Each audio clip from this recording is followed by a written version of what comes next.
Welding,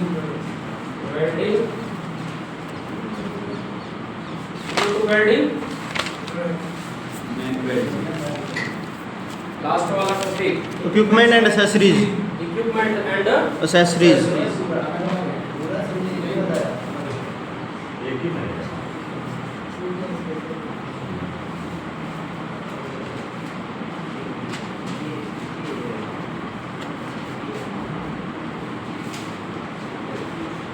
equipment and accessories के बारे में पढ़ा था कि हम CO2 वेल्डिंग में कौन से इक्विपमेंट और एसेसरीज, तो क्या क्या इक्विपमेंट और एसेसरीज हमने पढ़े? हाँ जी, पावर सोर्स, वायर फीडर, क्या क्या पढ़ा? पावर सोर्स पढ़ा, कंट्रोल सिस्टम,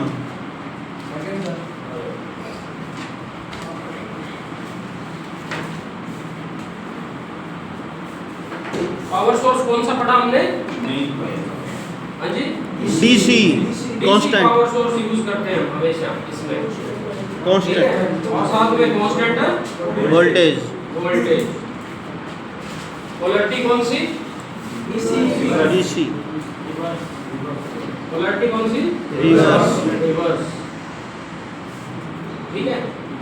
सेकंड क्या था? Control system, control system. Control system में क्या क्या कंट्रोल होता है?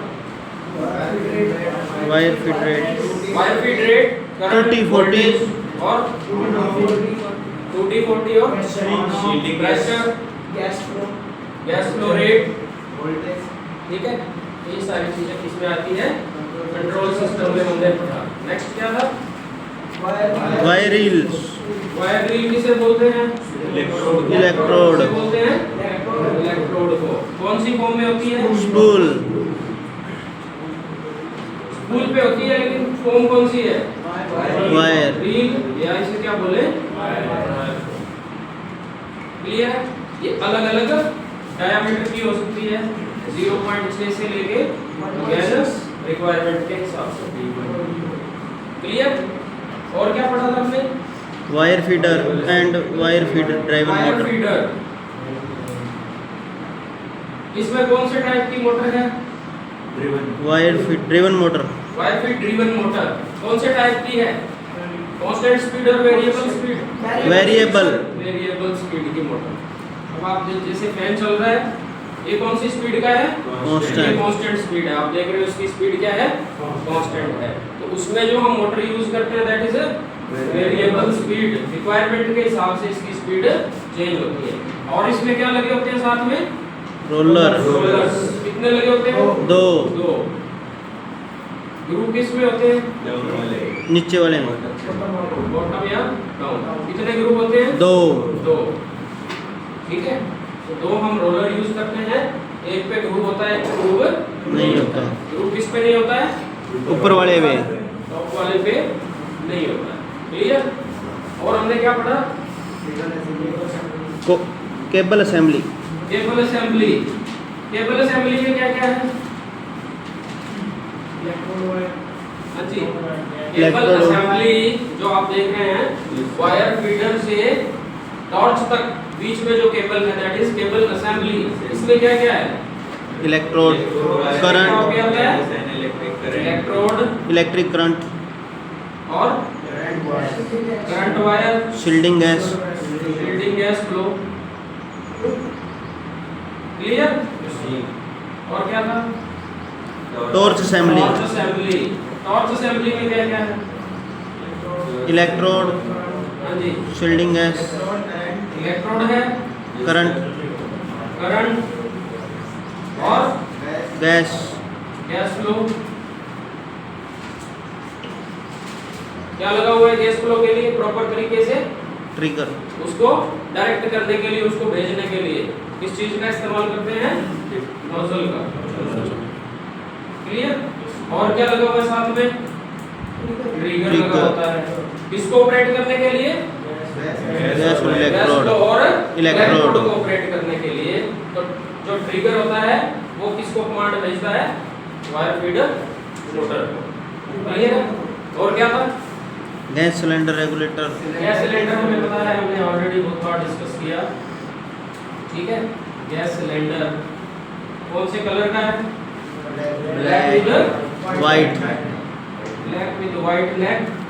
साथ में हम क्या लगाते हैं? Regulator, regulator.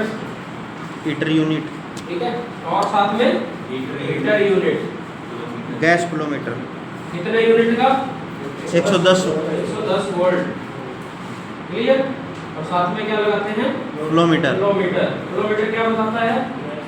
लीटर पर गैस की मिनट, खपत बताता है। इसमें लीटर पर मिनट। तो ये सारी चीजें हमने लास्ट टॉपिक में डिस्कस की। They are most important parameters, equipments and accessories. आज हम पढ़ेंगे शील्डिंग गैसेस के बारे में। शील्डिंग गैसेस यूज्ड फॉर या used in GMAW gas metal arc welding process में कौन कौन सी शील्डिंग गैसेस का इस्तेमाल करते हैं। आज हम उनकी प्रॉपर्टी के बारे में देखेंगे। कौन से शील्डिंग गैस का इस्तेमाल कौन से मेटल की वेल्डिंग के लिए करते हैं और उसके क्या परिणाम आते हैं। क्लियर है? ये हमें पता होना चाहिए कि हम हीलियम कहाँ इस्तेमाल करेंगे, आर्गन कहाँ इस्तेमाल करते हैं, CO2 कहाँ इस्तेमाल करते हैं, और इन डिफरेंट शील्डिंग गैसेस के अंदर अगर हम वेल्डिंग करते हैं तो इनका इफेक्ट वेल्डिंग के ऊपर क्या आता है, किसमें स्पैटर आते हैं, किसमें नहीं आते हैं, किसमें आर्क स्टेबल है, कौन सी गैस की कंजप्शन ज़्यादा होती है। ठीक है, ये सारी चीज़ें आज हम देखेंगे। तो first of all shielding gases used in GMAW। तो हम कौन सी शील्डिंग गैसेस यूज करते हैं? अब ये तो पता होगा शील्डिंग गैस काम क्या करती है। हाँ जी, शील्डिंग गैस क्या है ये तो पता ही होगा सभी को।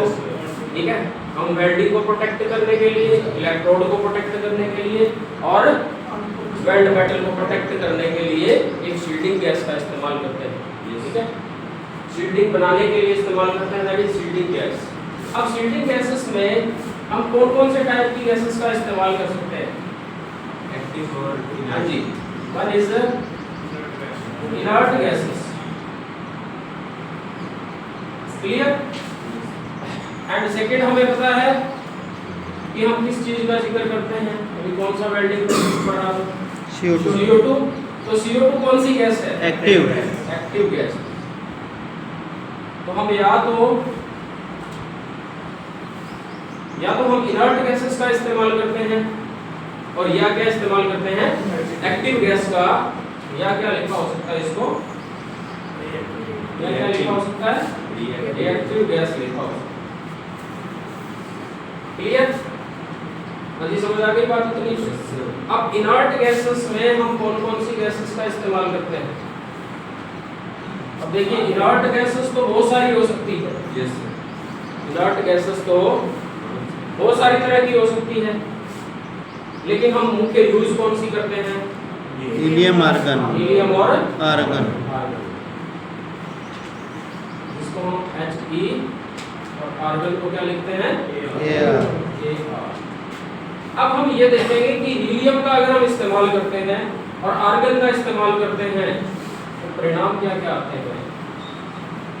सो फर्स्ट ऑफ चीज ये आपने ये याद रखनी है, इनर्ट गैसेस का इस्तेमाल हम हमेशा नॉन फेरस मेटल की वेल्डिंग के लिए करते हैं। नॉन फेरस मेटल की वेल्डिंग के लिए इस्तेमाल करते हैं। क्लियर? हाँ जी, नॉन फेरस मेटल की वेल्डिंग के लिए हम कौन सी गैसेस का इस्तेमाल करते हैं? Inert gases.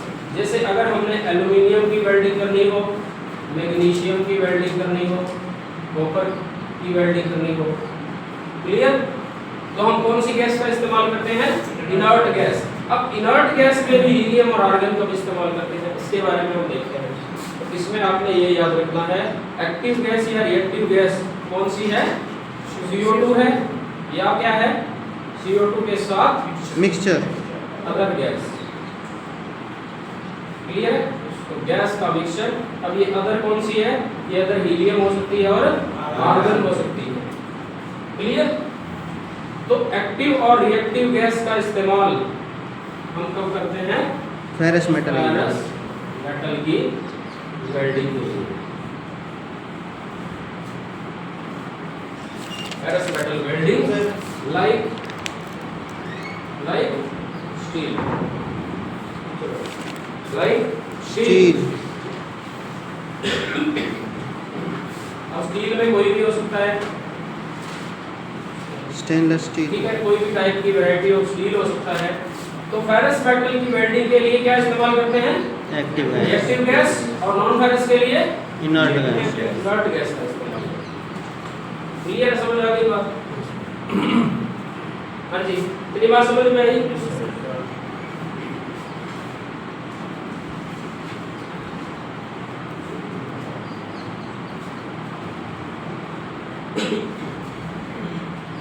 अब देखिए, इसमें हम हीलियम, आर्गन और CO2 मुख्य 3 गैसेस यूज कर रहे हैं। कौन कौन सी? Helium, argon, CO2। क्लियर है? अब इनको यूज कहाँ कर रहे हैं हम? यूज कहाँ पे कर रहे हैं इनको? वेल्डिंग पर्पस के लिए, इन्वायरमेंट में। इसका मतलब एयर। अब हम इन चारों गैसेस को कंपेयर करते हैं, किसको एनवायरनमेंट में यूज करना आसान है, किसको यूज करना डिफिकल्ट है। इन गैसेस का ऑर्डर देखते हैं। ऑर्डर का मतलब कौन हैवी है, कौन लाइट। इसके हिसाब से हमें पता चलेगा। सो फर्स्ट ऑफ ऑल, इनको अगर हम कंपेयर करते हैं, इनमें CO2 गैस जो होती है वो सबसे क्या होती है? सबसे क्या होती है? भारी, हैवी होती है। क्लियर? उसके बाद आर्गन, उसके बाद है सेकंड नंबर पे, that is argon. Clear? Third number पे आता है air, helium, and last number पे आता है हीलियम। इसका मतलब इन चारों को अगर हम कंपेयर करते हैं तो ये सबसे क्या है? लाइट, ये सबसे क्या है? लाइट है। जो गैस हैवी होगी वो वातावरण के अंदर क्या रहेगी? स्टेबल रहेगी। जो गैस हवा से हल्की होगी वो वातावरण के अंदर स्टेबल नहीं रहेगी, हमें पता है। अब जो गैस हवा से हल्की होगी वो क्या होगी? जब हम उसको यूज करेंगे तो हवा से क्या होगी? वो ऊपर जाएगी, हल्की होने के कारण ऊपर जाएगी। और जो गैस हवा से भारी होगी वो क्या रहेगी? स्थिर रहेगी। स्टेबल रहेगी। ये बात तो पता होगी।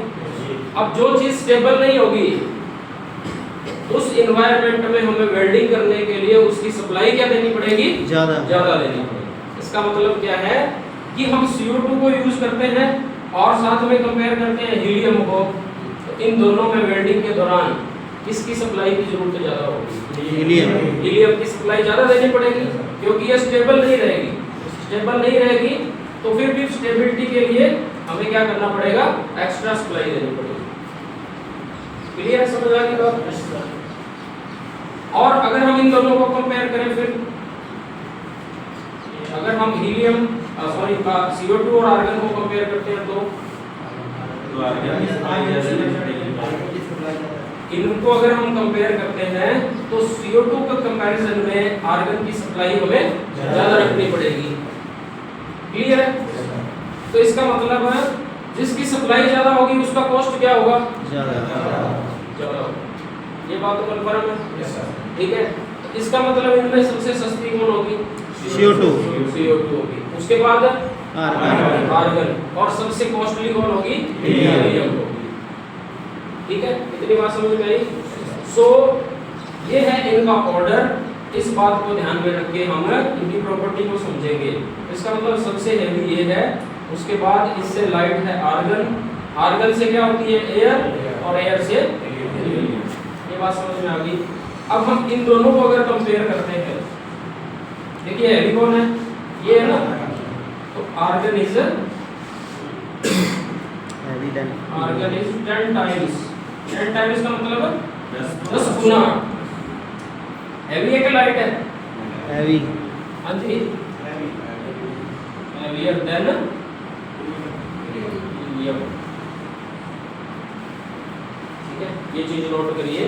अगर हम आर्गन को कंपेयर करते हैं हीलियम के साथ, दोनों इनर्ट गैस को कंपेयर करें, तो आर्गन और हीलियम जो है, आर्गन 10 टाइम क्या है, हेवी है, या फिर ऐसे कहें हीलियम 10 गुना क्या है, हल्की है, किससे, आर्गन।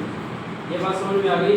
इसका मतलब इसकी सप्लाई हमें बहुत ज्यादा देनी पड़ेगी अगर हम इसको यूज करते हैं। चलिए, तो ये कुछ इंपॉर्टेंट बातें थी, बेसिक चीजें। अब हम इनको समझते हैं, इनर्ट गैसेस में हीलियम का इस्तेमाल कब करते हैं, आर्गन का कब करते हैं, और इसके हमें क्या परिणाम मिलेंगे। ये चीजें समझ में आ गई आपको? हाँ जी, यस सर। ठीक है, एक बार फिर से देख लीजिए।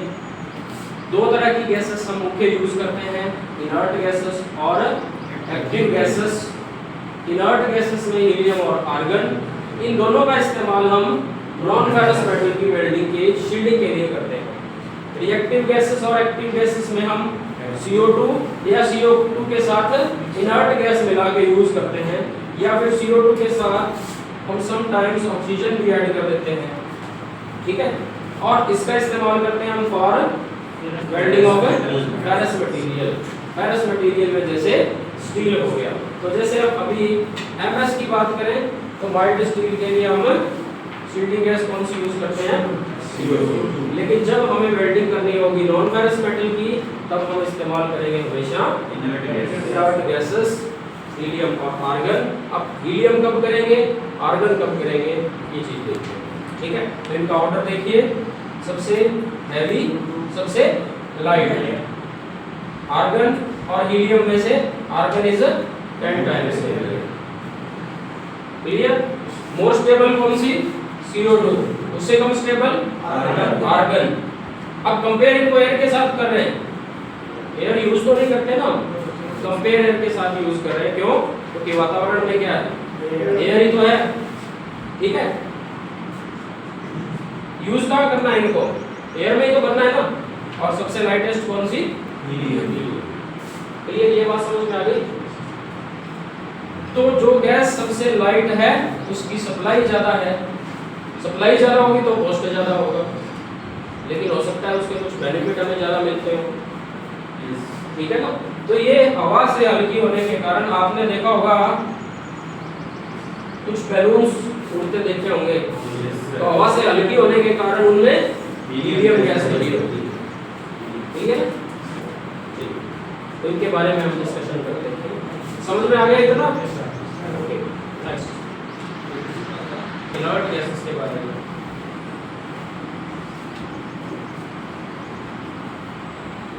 इनर्ट गैसेस में one is argon and is helium.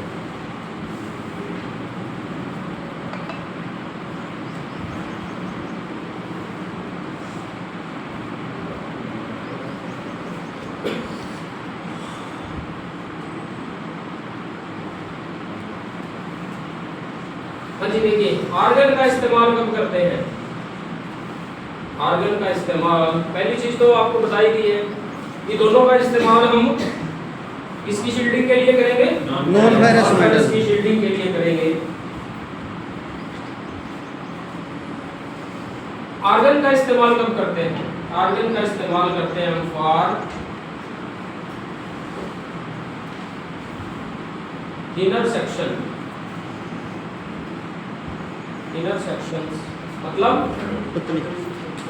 पतली शीटों के लिए जिनकी थिकनेस क्या होती है, कम होती है, फॉर थिनर सेक्शन मटेरियल्स।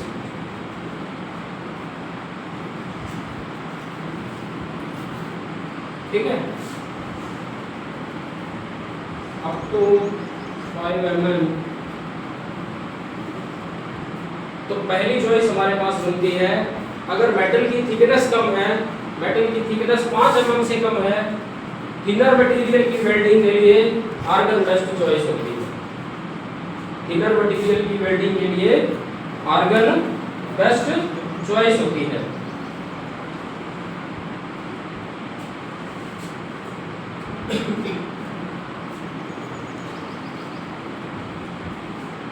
किसके लिए?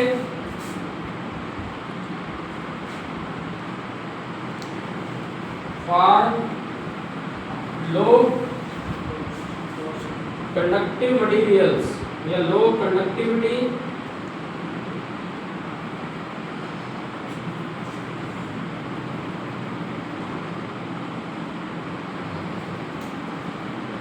लो कंडक्टिविटी मटेरियल्स। जैसे कि हम देखते हैं सबसे ज्यादा कंडक्टिविटी नॉन फेरस में किसमें होती है? सिल्वर में। हाँ जी, नॉन फेरस मटेरियल में सबसे ज्यादा कंडक्टिविटी चालकता किसकी ज्यादा होती है? जिसमें आसानी से करंट फ्लो कर सकता है। Aluminium, copper, silver. Copper. Silver.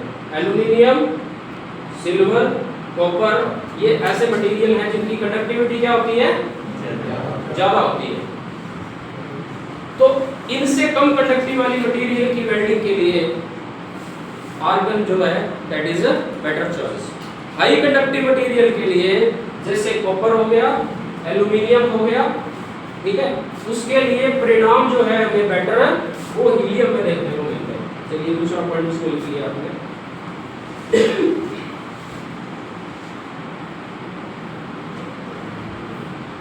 अच्छा, इफेक्ट क्या आएगा इसके?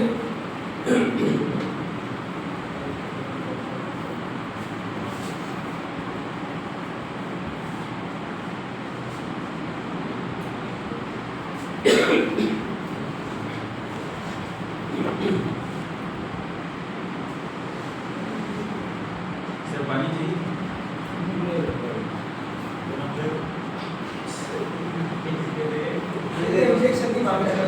Argon as a shielding gas use करते हैं।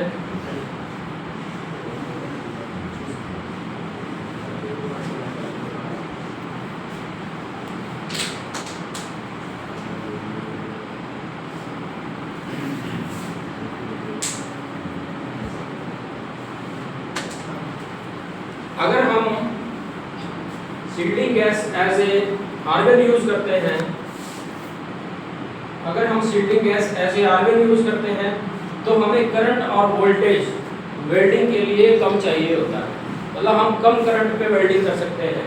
इसको अगर हम कंपेयर करते हैं हीलियम के साथ, जब हम हीलियम को as a shielding gas use करेंगे हमें हाई वोल्टेज और हाई करंट की जरूरत पड़ती है, और उसी से ज़्यादा वोल्टेज और करंट की जरूरत हमें CO2 में पड़ती है। तो जहाँ ज़्यादा वोल्टेज और करंट यूज करेंगे वहाँ आर्क को स्टेबल बनाना क्या होगा? डिफिकल्ट हो जाता है। क्लियर?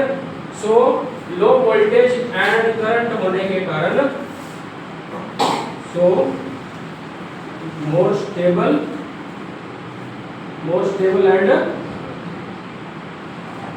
And soft arc. ये बात समझ में आई? वोल्टेज और करंट हमें आर्गन गैस की शील्डिंग के दौरान कम चाहिए होते हैं। अगर वोल्टेज और करंट कम होगी तो आर्क क्या होगी? सॉफ्ट होगी, मतलब क्या होगी? स्टेबल। तो आर्क स्टेबिलिटी ज़्यादा किसमें है? आर्गन में। चलिए अभी उसकी प्रॉपर्टी भी डिस्कस करेंगे, फिर इनको कंपेयर करेंगे। चलिए इसके बाद करते हैं आर्गन के बाद हीलियम की। फॉर थिनर सेक्शन है helium, for thicker section welding. अगर हमें ऐसे मटेरियल को वेल्ड करना हो जिनकी थिकनेस क्या हो? ज्यादा हो, तो हम क्या इस्तेमाल करेंगे as a shielding gas? Helium. लेकिन मटेरियल कौन सी मटेरियल? नॉन फेरस में कोई भी मटेरियल हो जिसकी थिकनेस ज्यादा हो तो थिकर सेक्शन के लिए हम इस्तेमाल करेंगे शील्डिंग गैस कौन सी यूज करेंगे? Helium. And again for high conductive materials, high conductivity materials like like copper, aluminium, clear? Copper and aluminium की अगर वेल्डिंग करनी हो, thicker sections हो, so helium is the better choice. Helium is the better choice.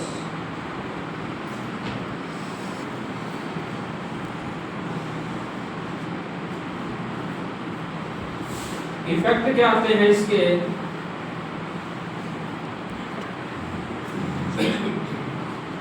Effects क्या आते हैं? High voltage, हाँ जी,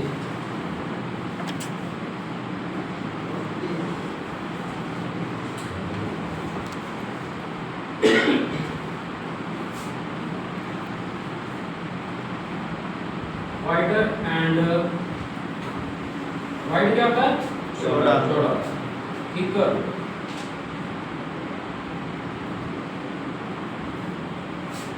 पहला इफेक्ट ये आता है, अगर हम एज ए शील्डिंग या सीलियम यूज करते हैं तो जो बीट बनाते हैं, बीट कैसी बनेगी? वाइडर और थिकर बीट बनती है, ठीक है। सेकेंड इफेक्ट क्या आता है? मोर पेनिट्रेशन, मोर पेनिट्रेशन। किससे? किससे? आर्गन से। अगर हम इन दोनों को कंपेयर करें तो पेनिट्रेशन इसमें ज्यादा होगा, इसीलिए पेनिट्रेशन किसमें ज्यादा चाहिए? जो मटेरियल कैसी होती हो? थिकर होती हो। लेकिन थिक के लिए करंट क्या चाहिए होता है? ज्यादा। इसका मतलब इन दोनों में करंट किसमें ज्यादा होगा? हीलियम, हीलियम में। तो आर्क इन दोनों में से स्टेबल किसमें ज्यादा होगी? आर्गन। क्लियर? तो यहाँ पे हम लिखेंगे मोर current end voltage, voltage required.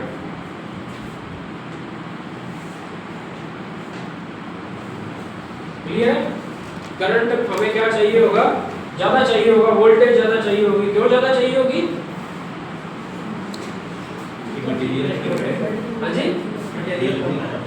Thicker sections. Clear? और कंडक्टिव ज्यादा होने के कारण मोर करंट एंड वोल्टेज की जरूरत है। थिनर सेक्शन के लिए करंट और वोल्टेज कम चाहिए होता है। कम वोल्टेज और करंट होगा तो आर्क क्या होगी? ज्यादा स्टेबल होगी। इसका मतलब आर्क स्टेबिलिटी की बात करें, दोनों में आर्क स्टेबिलिटी किसमें ज्यादा है? आर्गन। आर्गन। ठीक है, तो यहाँ पे आप इसमें लिखा है हमने already, stable and soft arc. Clear?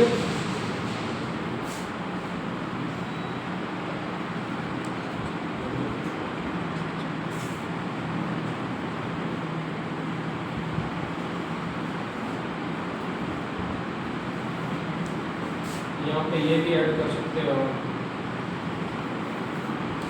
Narrow Beed. Clear? इतनी चीजें समझ में आ गई? अगर हम हीलियम का इस्तेमाल करते हैं तो क्या इफेक्ट आता है, और अगर हम आर्गन यूज करते हैं तो क्या इफेक्ट आता है?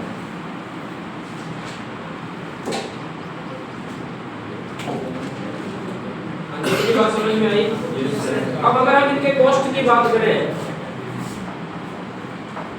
अगर हम इनके कॉस्ट की बात करें या फिर हमको कंजप्शन की बात करें, ठीक है, अगर हम इनके कॉस्ट की बात करें और इनकी खपत की बात करें, हमने पहले डिस्कशन किया दैट हीलियम हवा से हल्की होने के कारण खपत ज्यादा होगी। क्या होगी? ज्यादा। मोर ज्यादा किसमें होगी?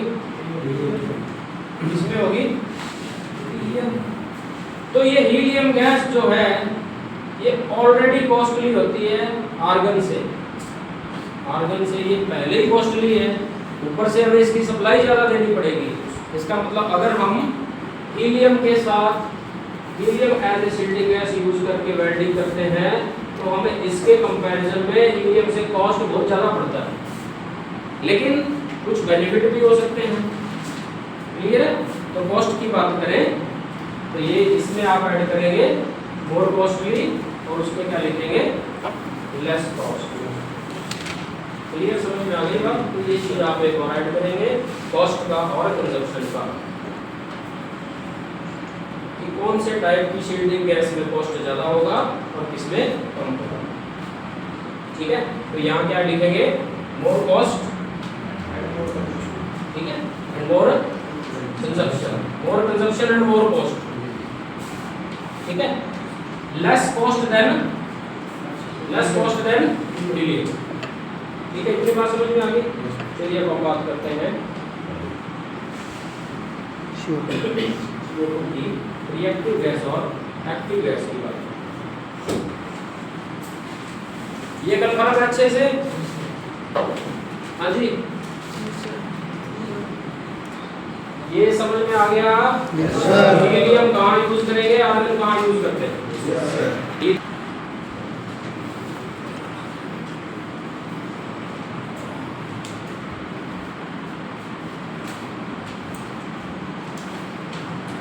तो पहले हम CO2 की बात करते हैं। पहले हम एक्टिव गैस CO2 की बात करते हैं, उसके बाद हम देखेंगे कुछ मिक्सचर्स अगर हम यूज करते हैं।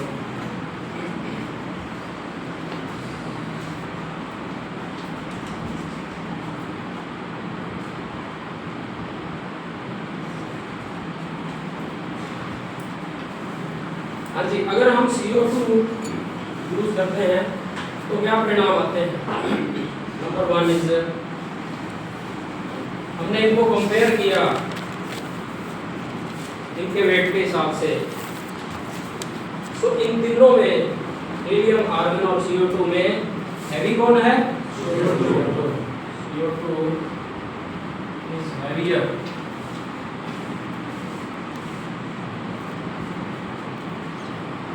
So less supply is required, क्योंकि ये हैवी होने के कारण स्टेबल ज्यादा होगी। एयर से हैवी है ना, तो स्टेबिलिटी इसकी क्या होगी? ज्यादा होगी।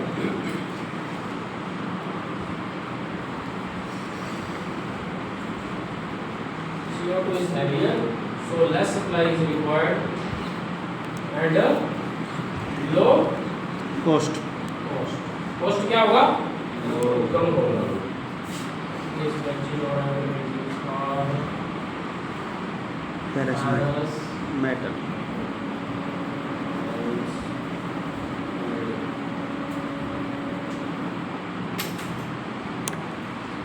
ठीक है, तो पहला पॉइंट ये हो गया, हैवी होने के कारण ज़्यादा स्टेबल होगी और कम सप्लाई की जरूरत होगी, लो कॉस्ट होगा। तीनों को अगर हम कंपेयर करें, क्लियर है? तो तीनों में सबसे सस्ता कौन है? CO2।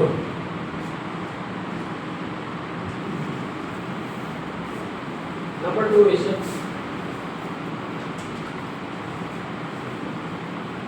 इज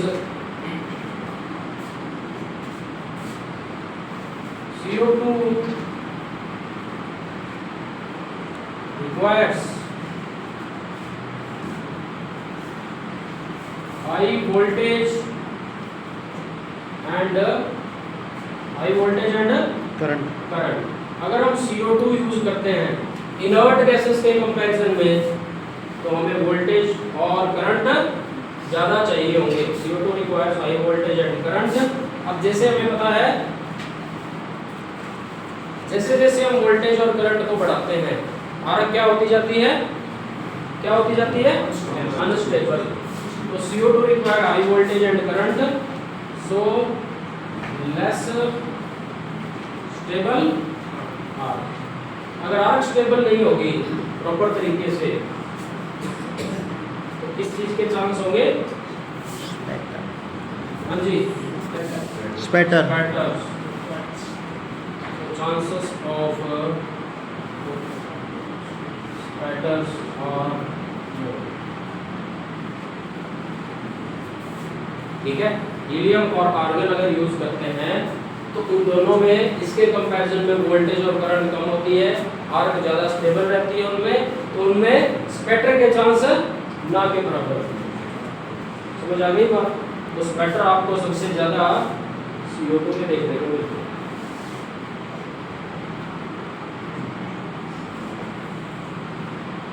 ठीक है, समझ आ गई बात?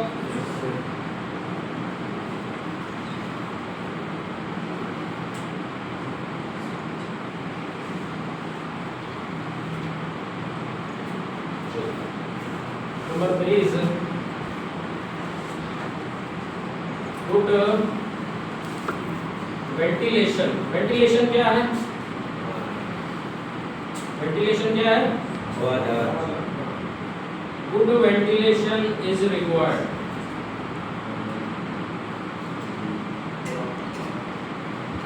हाँ जी, good ventilation is required while using CO2 as a shielding gas. आपको प्रॉपर वेंटिलेशन की जरूरत होगी जब हम CO2 as a shielding gas use करते हैं। क्यों होगी? इसका कारण ये है CO2 जब रिएक्ट करती है इसके साथ CO2 जब रिएक्ट करती है किसके साथ? ऑक्सीजन के साथ। तो एक तो ये बनाती है, एक तो कार्बन और ऑक्सीजन का मॉलिक्यूल बनेगा दैट इज CO, एक बनेगा ऑक्सीजन कितने हैं? 4 है ना, तो कार्बन एक है, एक तो हो गया, एक ऑक्सीजन घट गया तो क्या रह गया? O3। O3 को क्या बोलते हैं आपको पता होगा? क्या बोलते हैं? ओजोन बोलते हैं। आपने सुना होगा कि वातावरण में एक ओजोन की एक लेयर है जो सन से आने वाली खतरनाक रेज को क्या करती है? एब्जॉर्ब करती है, धरती तक नहीं पहुंचने देती।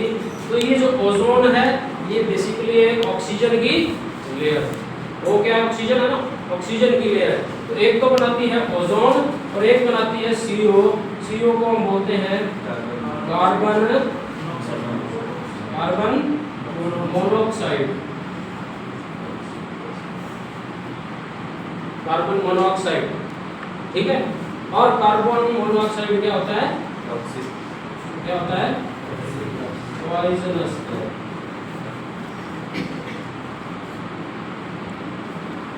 ठीक है, समझ में आ गई बात? कार्बन मोनोऑक्साइड बेसिकली तो क्या है? ये फॉर्म कौन सी है? गैसियस फॉर्म ही है ना। तो कार्बन मोनोऑक्साइड बेसिकली एक पॉइजनस नेचर की क्या होती है? तो अगर हम as a CO2 shielding gas use करेंगे तो वहां पे कुछ परसेंटेज क्या बन जाती है? कार्बन मोनोऑक्साइड बनती है। कितनी बनती है? 7 से लेकर 12% ये बनेगी और रेस्ट क्या बनेगा? ओजोन बनेगा। 7 क्लियर। और जैसे जैसे हम वेल्डिंग करते हैं अगर आर्क लेंथ में बदलाव आता है तो ये पैरामीटर जो है ये चेंज होंगे, इससे ज़्यादा होगा। तो प्रॉपर एक स्टेबल आर्क लेंथ के लिए कितना कार्बन मोनोऑक्साइड जनरेट होता है? ठीक है, तो ये पॉइजनस है, इसीलिए प्रॉपर वेंटिलेशन के साथ इसमें वेल्डिंग करने की जरूरत होती है। क्लियर, समझ आ गई बात? ठीक है। तो कार्बन मोनोऑक्साइड बेसिकली तो क्या है कि किसी भी एरिया के अंदर, ठीक है, ऑक्सीजन की कमी हो जाए। ठीक है, आपने जैसे सुना होगा जैसे बंद कमरे में अगर हम कोई आग जला लेते हैं, ठीक है, तो उससे क्या होगा? बाहर से ऑक्सीजन की सप्लाई तो बंद है, धीरे धीरे ऑक्सीजन क्या होती जाती है? कम होती जाती है। तो आपने सुना होगा कई बार कुछ इंसिडेंट्स भी हो जाते हैं, ठीक है, कि बंद कमरे में या मिट्टी रखने के कारण दम घुटा या इस तरह से कुछ आपने सुना होगा। ठीक है, तो वो कार्बन मोनोऑक्साइड ही है बेसिकली।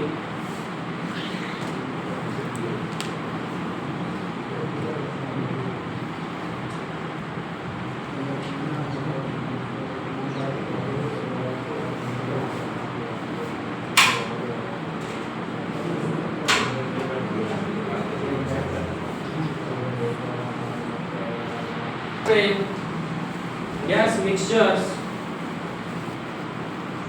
वो आर्गन के साथ CO2 हो सकता है, हीलियम के साथ CO2 हो सकता है। तो गैस मिक्सचर बेसिकली क्या कहलाता है, क्या कहलाएगा, मैक कहलाएगा। ठीक है, जहां पे भी हमने CO2 यूज किया, चाहे वो 1% है, 99% आर्गन है, फिर भी वो क्या कहलाएगा, वो मैक कहलाएगा। वो इनर्ट नहीं कहलाएगा, वो क्या कहलाएगा, मैक कहलाएगा। और कुछ कंडीशंस में अगर हम हीलियम प्लस आर्गन को यूज करें तो वो क्या कहलाएगा, वो इनर्ट ही कहलाएगा। क्लियर है ना? तो जहां पे भी CO2 यूज करें आर्गन के साथ, हीलियम के साथ, कितने भी परसेंटेज में, वो मैक कहलाता है। तो हमारे पास अलग अलग ऑप्शन है।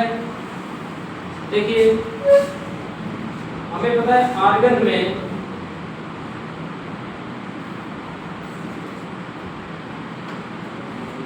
पेनिट्रेशन क्या होता है, लेस होता है इसके कंपैरिजन में और हीलियम के कंपैरिजन में। तभी तो हम इसको यूज करते हैं थिन सेक्शन के लिए। क्लियर है? तो अगर हमने क्या बढ़ाना हो, अगर हमने कुछ परसेंटेज क्या बढ़ाना हो, पेनिट्रेशन इंक्रीज करना हो, तो आर्गन के साथ क्या यूज कर सकते हैं, CO2। अब हमें पता है आर्गन में आर्क भी स्टेबल है, ठीक है, तो इससे हम यूज कर सकते हैं। इसके हमें कुछ इसके परिणाम मिलेंगे। अगर आर्गन CO2 को यूज करेंगे, इसके कुछ परिणाम इसमें आएंगे। इसके क्या बेनिफिट्स हैं हमें, आर्क स्टेबिलिटी और इसके मोर पेनिट्रेशन।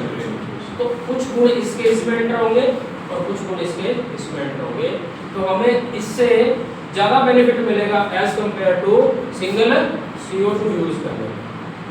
इसीलिए हम कहीं पे गैसेस का मिक्सचर यूज करते हैं। वो हम दो इनर्ट गैसेस का भी यूज कर सकते हैं और एक्टिव गैस मिला के भी कर सकते हैं। तो एक प्रॉपर टेबल बना हुआ है, आप चेक कर सकते हैं। एग्जांपल के लिए, अगर हमने एल्यूमिनियम की वेल्डिंग करनी है, उसके लिए हमारे पास क्या क्या ऑप्शंस है। अगर हमने एल्यूमिनियम की वेल्डिंग करनी है, उसके लिए हमारे पास क्या क्या ऑप्शन है। हम आर्गन यूज कर सकते हैं, हम हीलियम के साथ आर्गन मिला के यूज कर सकते हैं। कितने परसेंटेज में, 75% एंड 25%। अब इनको ऐड करने की क्या बेनिफिट मिलेगी। हाँ जी, इसके पास तो प्रॉपर्टी है ना स्टेबल आर्क, इसके पास क्या प्रॉपर्टी है, नॉन पेनिट्रेशन। तो इसका मतलब एल्यूमिनियम की वेल्डिंग करनी हो और कुछ प्रॉपर्टी में बदलाव करना हो, तो ये बेटर है ओनली आर्गन से। क्लियर है? और क्या ऑप्शन हो सकती है, हीलियम आर्गन का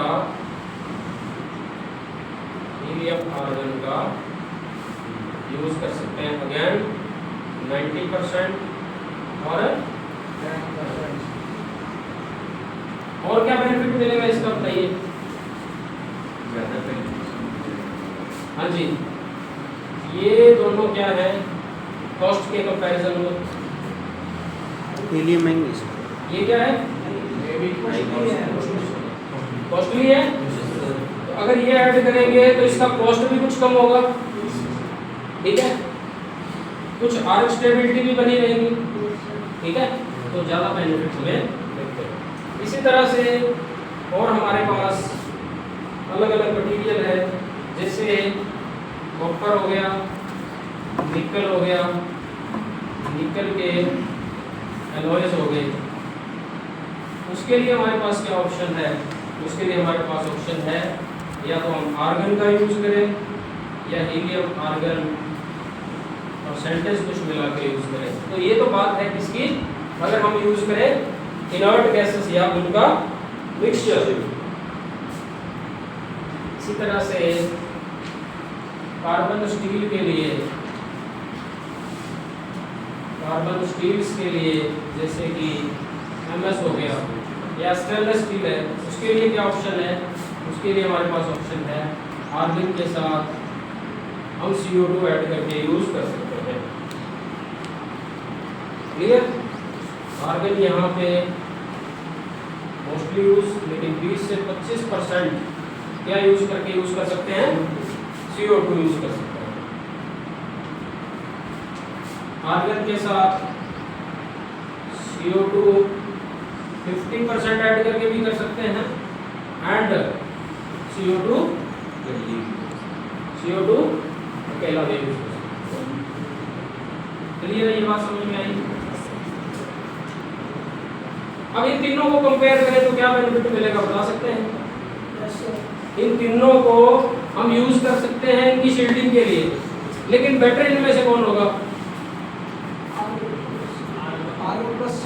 देखिए हमें पता है कि यहाँ कॉस्ट तो कम है, लेकिन यहाँ चांसेस ऑफ स्पैटर भी ज्यादा है।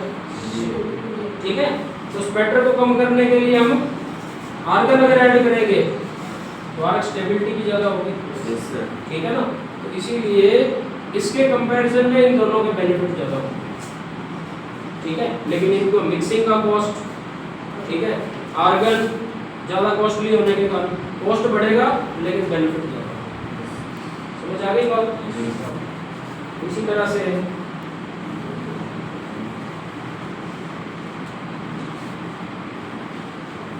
और भी हमारे पास, जैसे स्पेशली स्टेनलेस स्टील की बात करें, एक टेबल बना हुआ है बुक में, आप देख सकते हैं।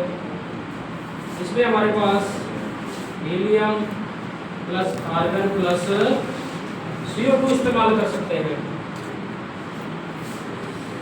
90%, 7.5% एंड 2.5%।